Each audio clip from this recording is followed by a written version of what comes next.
Hello friends, मैं doctor ग्रीवा माकर हमारी चैनल होम्यो वीडियो में आपका फिर से एक बार स्वागत करती हूँ। अगर आप नए हैं, हमारा ये वीडियो पहली बार देख रहे हैं तो पहले उसको सब्सक्राइब करना ना भूलें। हमारी तरफ से आपको सब इन्फॉर्मेशन शेयर होती जाएगी। आज हम बात करेंगे ईयर इन्फेक्शन के बारे में, कान में जो चेप लगता है, कान में जो इन्फेक्शन होता है उसके बारे में, और ऐसे केसेस में होम्योपैथिक मेडिसिन्स कितना अच्छे से आपको रिलीफ दे सकती है उसके बारे में भी हम थोड़ी बात करते हैं। First of all, ear infection क्या है उसके बारे में हम समझ लेते हैं। जनरली कान का जो स्ट्रक्चर है, जितना हमको लग रहा है उतना ईजी नहीं है। हालांकि ये कान हमें बहुत अलग अलग चीज़ों में भी काम आता है, हमारे खास करके हमारे चश्मे को टिंगाने में भी काम आता है। बट जब उनमें इन्फेक्शन होता है तब जैसे कि यहाँ पे पहले का ये जो पार्ट है जो हमें दिखाई देता है उसको हम बोलते हैं ओटाइटिस एक्सटर्ना। जो पार्ट हमको दिखने में नहीं आता है, अंदर का जो स्ट्रक्चर है वो पार्ट है otitis interna, otitis media. Otitis interna है वो सबसे इंटरनल पार्ट है, ओटाइटिस मीडिया वो मीडियम पार्ट है। तो जनरली ओटाइटिस एक्सटर्ना और मीडिया में इन्फेक्शंस होते हैं और उसमें होम्योपैथी मेडिसिन बहुत ही अच्छा काम करती है। ओटाइटिस एक्सटर्ना जो है वो जनरली हमारे खुद के और एनवायरनमेंट के सरफेस में ज़्यादा आता है। जैसे कि हम स्विमिंग करते हैं या तो कुछ चीज़ें अंदर नाखने की हमको थोड़ी हैबिट रहती है, जैसे पिन डाल दी, या तो किसी बच्चे ने कुछ पेन डाल दी, या कुछ और चीज़ें जो एकदम छोटी है उसको आराम से वो डाल के उसको डैमेज कर सकता है, उसको इन्फेक्ट भी कर सकता है। तो ज़्यादातर केसेस में स्विमिंग से या कोई चीज़ों का अगर हम इस्तेमाल करते हैं कान को साफ़ करने के लिए या कोई और भी चीज़ों का, तो उस तरीके से अगर कान में डैमेज होता है एक्सटर्नल लेवल में तो इन्फेक्शन होता है ओटाइटिस एक्सटर्ना का। स्विमिंग के अभी एक ऐसा केस यहाँ पे जनरली लोग स्विमिंग के लिए जाते हैं, तो अगर कोई पॉल्यूटेड वाटर में अगर कोई बंदा स्विमिंग करता है तो उसके कारण भी ओटाइटिस एक्सटर्ना में इन्फेक्शन लगने का चांसेस ज़्यादा हो जाता है। जनरली जिनको स्विमिंग का बहुत शौक़ है और मौसम में कुछ ऐसा फेरफार हुआ है, पानी में फेरफार हुआ है, तो ओटाइटिस एक्सटर्ना में केसेस में इन्फेक्शन होने के चांसेस बढ़ जाते हैं। अगर बात करते हैं ओटाइटिस मीडिया की, तो वो ओटाइटिस मीडिया जो पार्ट है कान का वो थ्रोट से भी कनेक्टेड है, नोज़ से भी कनेक्टेड है। जब रिकरेंट कोल्ड होता है, कफ रहता है, फ्लू होता है, या कोई ऐसा कि थ्रोट में कोई इन्फेक्शन हुआ है, तो generally infection travels from the throat through the otitis media part. कान का जो मिडल पार्ट है, मिडल लेयर ऑफ ईयर है, उसमें तभी इन्फेक्शन होता है अगर थ्रोट में ज़्यादा आता है, या तो बाहर का डैमेज थोड़ा ज़्यादा अंदर तक गया है, या तो रिकरेंट कोल्ड एंड कफ हुआ, या तो किसी की बंदे की इम्यूनिटी थोड़ी कम है, उसके कारण जनरली अगर चेप लगता है, बार बार चेप लगता है, तो ओटाइटिस मीडिया का चेप इस तरीके से लग सकता है। तो ये बात हुई चेप लगता कैसे है, इन्फेक्शन होता कैसे है। अगर हम सिम्टम की बात करें तो खास करके बेसिकली सिम्टम आता है कि कान में पेन होता है। पेन का वेरिएटी डिफरेंट रहता है, जहाँ पे इन्फेक्शन है, कैसा इन्फेक्शन है उसके ऊपर डिपेंड करता है। और दूसरा मेन चीज़ है, कभी फीवर भी आ सकता है, कान थोड़ा हेवी लगता है, एकदम भारे भारे लगता है, कान में आवाज़ भी आ सकते हैं अलग अलग प्रकार, बिकॉज ऑफ द इन्फेक्शन उनका प्रेशर चेंजेस कान में होते हैं, कान बंद रह सकता है, कान में जैसे पानी भरा हुआ है ऐसा भी फील हो सकता है, और प्रेशर चेंजेस के कारण कान में आवाज़ भी आती है, जैसे रिंगिंग है, बजिंग है, रोरिंग है, ऐसे ऐसे डिफरेंट प्रकार के वॉइसेस आते हैं कान में, उसे हम टिनिटस बोलते हैं। वो खुद एक और बीमारी है, उसके ऊपर भी हम बात करेंगे।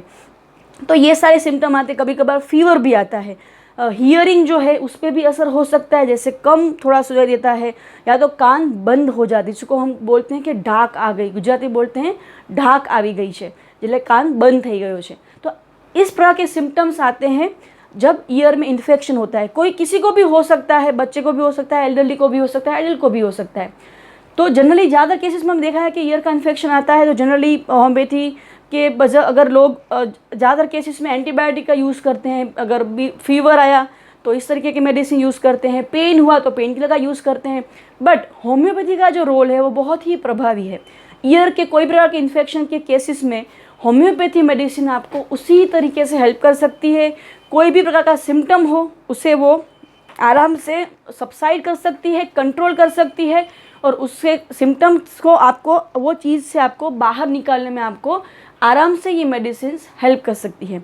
तो अगर हम बात करते हैं कि ऐसी कौन सी होम्योपैथिक मेडिसिन है जो आपको हेल्प कर सकती है, तो फर्स्ट ऑफ ऑल अगर अक्यूट स्टेज में एकदम से कुछ ईयर का इन्फेक्शन हो गया है और आपको सडन पेन हो रहा है, सीवियर पेन हो रहा है आपको, तो उसके लिए दो मेडिसिन बहुत ही इंपॉर्टेंट है, आप लिख सकते हो। उसका नाम belladonna and chamomilla. This are the best medicine for any case of fever. और any case of pain with fever. दोनों मेडिसिन का रोल बहुत ही अच्छा है। बेलाडोना भी बहुत अच्छे है कि जब पेन, कान में जो पेन होता है वह सडनली होता है, सडनली थोड़ा सबसाइड होता है, फिर से सडनली होता है, इस प्रकार का अगर पेन रहता है तो बेलाडोना बहुत ही इंपॉर्टेंट है। अगर थ्रोट इन्फेक्शन के साथ साथ आपको ईयर में इन्फेक्शन हुआ है और इन्फेक्शन बहुत सीवियर है, उसके कारण पेन सीवियरली हो रहा है, इंटेंस पेन हो रहा है कान में, तो आप बेलाडोना ले सकते हो। आराम से आपको रिजल्ट मिलेगा, पेन भी सबसाइड हो जाएगा with in few hours.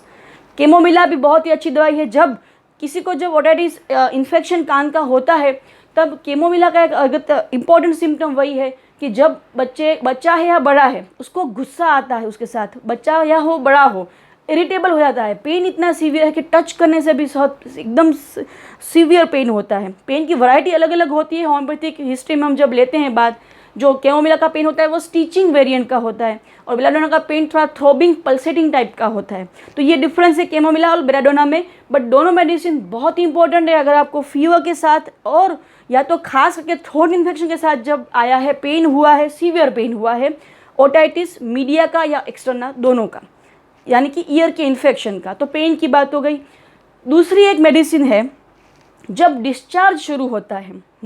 Homeopathy में देखा जाता है कि कौन सा सिम्टम एसोसिएटेड है, उसके ऊपर से मेडिसिन सिलेक्ट की जाती है। अगर जो भी इन्फेक्शन हुआ है उसके साथ साथ डिस्चार्ज एसोसिएट होता है, कान में से डिस्चार्ज निकलता है, तो 3 दवाइयाँ हैं। एक है कालीम्यूर, दूसरी है पल्सेटिला और तीसरी है कैलकेरिया सल्फ। कालीम्यूर जब काम आती है, जब खास करके जो डिस्चार्ज होता है वो वाइटिश कलर का होता है, कान में से होने वाला डिस्चार्ज। अगर पेन के साथ साथ डिस्चार्ज है, कान में डैमेज हुआ है, ईयर इन्फेक्शन हुआ है, तो वाइटिश डिस्चार्ज जब होता है तब kali mur is one of the best medicine. अगर जो डिस्चार्ज हो रहा है उसका कलर येलोइश प्रकार का है तो Calcarea sulph is the best medicine.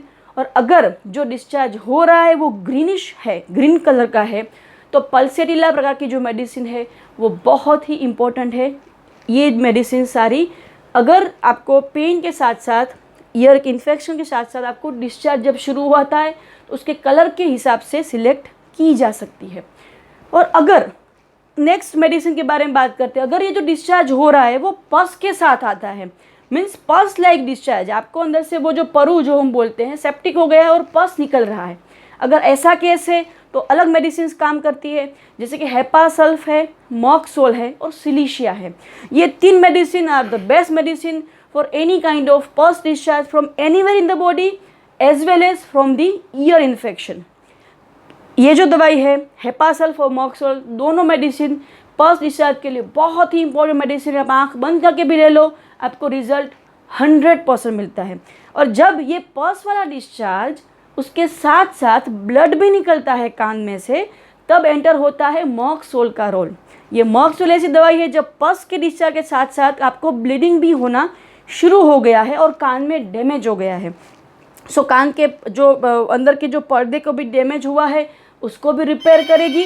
और उसके साथ साथ यही मेडिसिन अगर ब्लड वाला कोई डिस्चार्ज है उसमें भी आपको बहुत ही अच्छी तरीके से रिजल्ट देती है। तो ये 3 दवाई की बात हो गई डिस्चार्ज अगर पस वाला है तो के बारे में।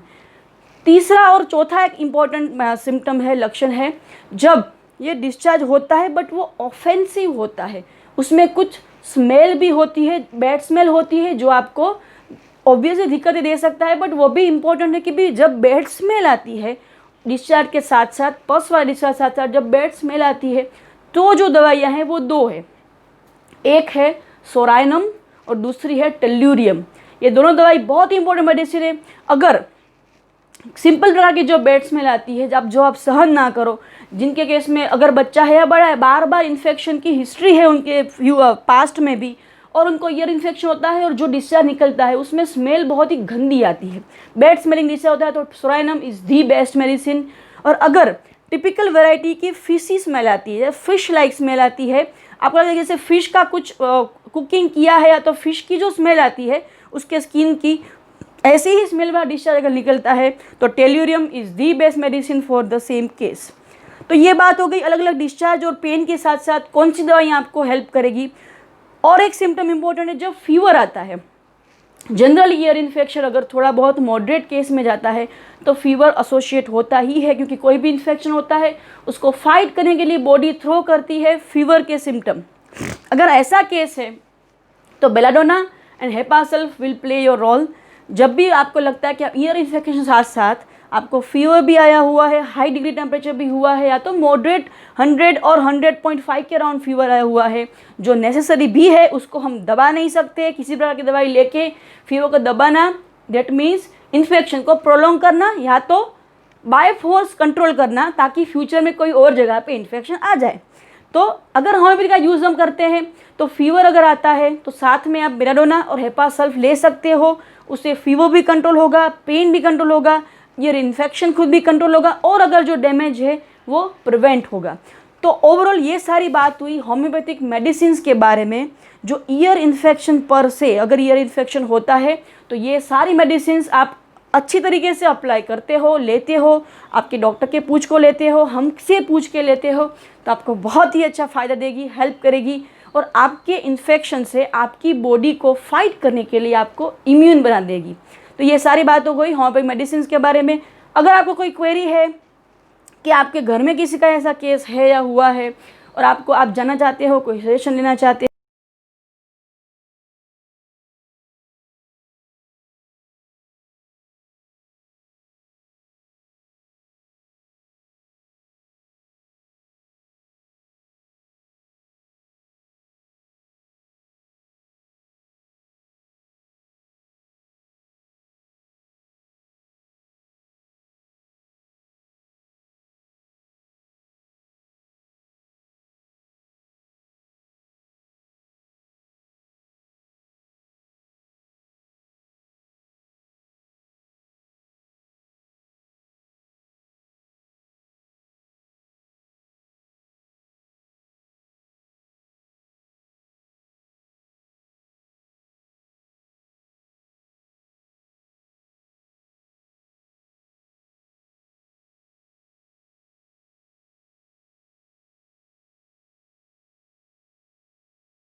हो, कुछ पूछना चाहते हो, तो you can directly contact us on our mobile number 9737736999, और या तो आप हमें किसी भी मीडियम से, सोशल मीडिया मीडियम से, किसी भी तरीके से आप हमें कांटेक्ट कर सकते हो, राइट। हमारी चैनल को लाइक, अगर हमें वीडियो आपका पसंद आया है आपको हमारा, तो don't forget to like our video. Channel को सब्सक्राइब करना ना भूलें, because it's important for you. हम सारी इन्फॉर्मेशन जो आपको आपके पास लेके आएंगे, शेयर करते रहेंगे, वो आपके लिए डेफिनेटली बेनिफिशियल रहेगी। या चाहे कोई भी एस्पेक्ट की हो, चाहे वो हेल्थ की हो, डिजीज़ की हो, होम्योपैथी की हो, वेलनेस की हो, हम आपके साथ हाजिर रहेंगे किसी भी तरह की आपको क्वेरी को सॉल्व करने के लिए। धन्यवाद।